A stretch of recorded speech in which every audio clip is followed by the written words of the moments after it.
வணக்கம் friends, welcome to round about Gates YouTube channel. எல்லாரும் எப்படி இருக்கீங்க? நல்லா இருக்கீங்களா?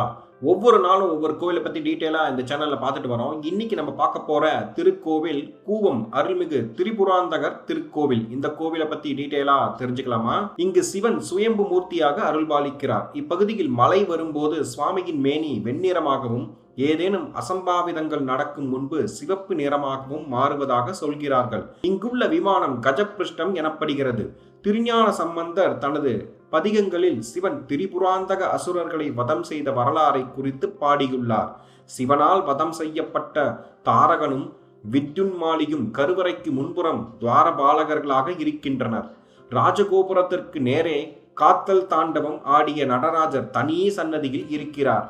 அம்பாள் சுவாமிக்கு வலதுபுறத்தில் தனி சன்னதியில் கிழக்கு பார்த்தபடி நின்ற கோலத்தில் இருக்கிறாள். இதனை சுவாமி அம்பாளை திருமணம் செய்த கோலம் என்கிறார்கள். இவளுக்கு முன்புறத்தில் ஸ்ரீசக்கரம் பிரதிஷ்டை செய்யப்பட்டுள்ளது. அம்பாளிடம் வேண்டிக் கொண்டால் திருமண தடைகள் நீங்கும் என்பது நம்பிக்கை. அம்பாளின் கருவறை விமானம் கோபுரம் போன்ற அமைப்பில் வித்தியாசமாக இருக்கிறது. பிரகாரத்தில் சண்முகர் 6 முகங்களுடன் வள்ளி தெய்வானையுடன் தனி சன்னதியில் இருக்கிறார்.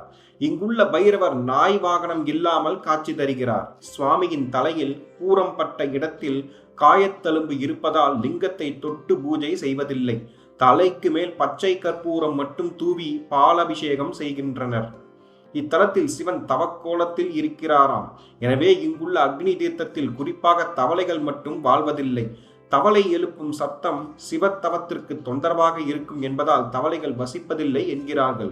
திரிபுராந்தக வதத்திற்கு சென்ற சிவன் என்பதால் சுவாமி திரிபுராந்தகர் என்றும் அம்பாளை திரிபுராந்தகி அம்மன் என்றும் பெயர் பெற்றுள்ளனர். சக்கர அச்சு முறிந்து நின்ற போது போருக்கு கையில் வில்லுடன் சென்ற சிவன் தேரில் இருந்து இறங்கி கையில் வில்லேந்திய கோலத்திலேயே இங்கு நின்றார். எனவே இங்குள்ள சிவனுக்கு திருவிற்கோலநாதர் என்றும் தலத்திற்கு திருவிற்கோலம் என்றும் பெயர் உள்ளது. சித்திரையில் நடக்கும் பிரம்மோற்சவத்தின் போது மட்டும் சுவாமி வில்லை ஏந்தியபடி காட்சி தருகிறார்.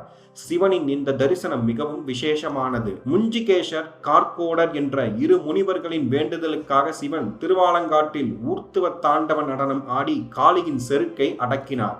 இதனால் அவள் மிகுந்த கோபத்துடன் இருந்தாள். அவளிடம் சிவன் தான் இத்தலத்தில் ரக்ஷா நடனம் அதாவது காத்தல் நடனம் ஆடப்போவதாகவும் அப்போது தன்னை தரிசித்து கோபம் அடங்கி மகிழும்படி கூறினார். அதன்படி சிவன் இத்தலத்தில் காத்தல் நடனம் ஆடிய போது காளி சுவாமியை தரிசித்து அமைதி அடைந்தாள். இவள் இக்கோவிலுக்கு அருகில் சற்று தூரத்தில் தனி சன்னதியில் தர்க்கமாதா என்ற பெயரில் அருள்பாலிக்கிறாள்.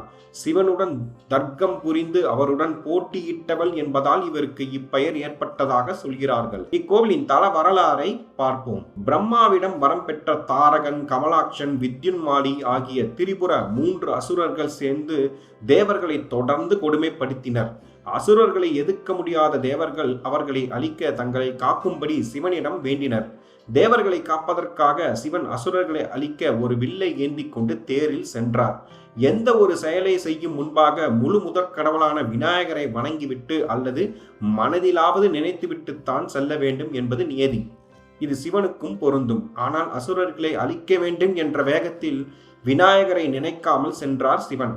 அவருடன் சென்ற தேவர்களோ சிவனே நம்முடன் இருக்கும்போது வேறென்ன வேண்டும் என்ற எண்ணத்தில் அவரை வணங்காமல் சென்றனர். கோபம் கொண்ட விநாயகர் அச்சிறுப்பாக்கம் தடத்தில் தேர் சக்கரத்தின் அச்சை முறித்து விட்டார். அப்போது தேரின் கூரம் அதாவது ஏற்கால் இத்தலத்தில் முறிந்து நின்றது. இது விநாயகரின் செயல்தான் என உணர்ந்த சிவன் அவரை மனதில் நினைத்து செல்லும் செயல் சிறப்பாய் நடந்திட காவலனாய் இருக்கும்படி வேண்டினார். பின் விநாயகர் தேர் அச்சை சரி செய்ய சிவன் திரிபுர அசுரர்களை அழித்தார். கூரம் அதாவது ஏற்கால் பூமியில் பதிந்த இடத்தில் சிவன் சுயம்புவாக எழுந்தருளினார். கூரம் முறிந்து நின்ற இடம் என்பதால் இத்தலம் கூரம் என்று அழைக்கப்பட்டு காலப்போக்கில் கூவம் என்று மருவியது. இக்கோவிலின் மூலவர் திருவிற்கோலநாதர் திரிபுராந்தகேஸ்வரர், உற்சவர் சோமாஸ்கந்தர், தாயார் திரிபுராந்தக நாயகி, தலவிருச்சம் வில்வம், தீர்த்தம் அக்னி தீர்த்தம், புராண பெயர் கூவரம், திருவிற்கோலம், இப்போது இருக்கும் பெயர் கூவம். கோவில் திறந்திருக்கும் நேரம் காலை 6 மணி முதல் 12 மணி வரை, மாலை 5 மணி முதல் இரவு 7 மணி வரை திறந்திருக்கும். இக்கோவில் திருவள்ளூரில் இருந்து 17 கிலோமீட்டர் வேரம்பாக்கம் சென்று அங்கிருந்து ஷேர் ஆட்டோக்களில் கோவிலுக்கு செல்லலாம். சென்னை பேரம்பாக்கம் பஸ்கள் கூவம் வழியாக செல்கிறது. அருகிலுள்ள ரயில் நிலையம் கடம்பத்தூர், அருகிலுள்ள விமான நிலையம் சென்னை. மீண்டும் ஒரு நல்ல பதிவில் உங்களை சந்திக்கிறேன். இந்த வீடியோ உங்களுக்கு பிடித்திருந்தால் லைக், ஷேர், சப்ஸ்கிரைப், கமெண்ட் செக்ஷனில் கமெண்ட் செய்யவும். நன்றி, வணக்கம்.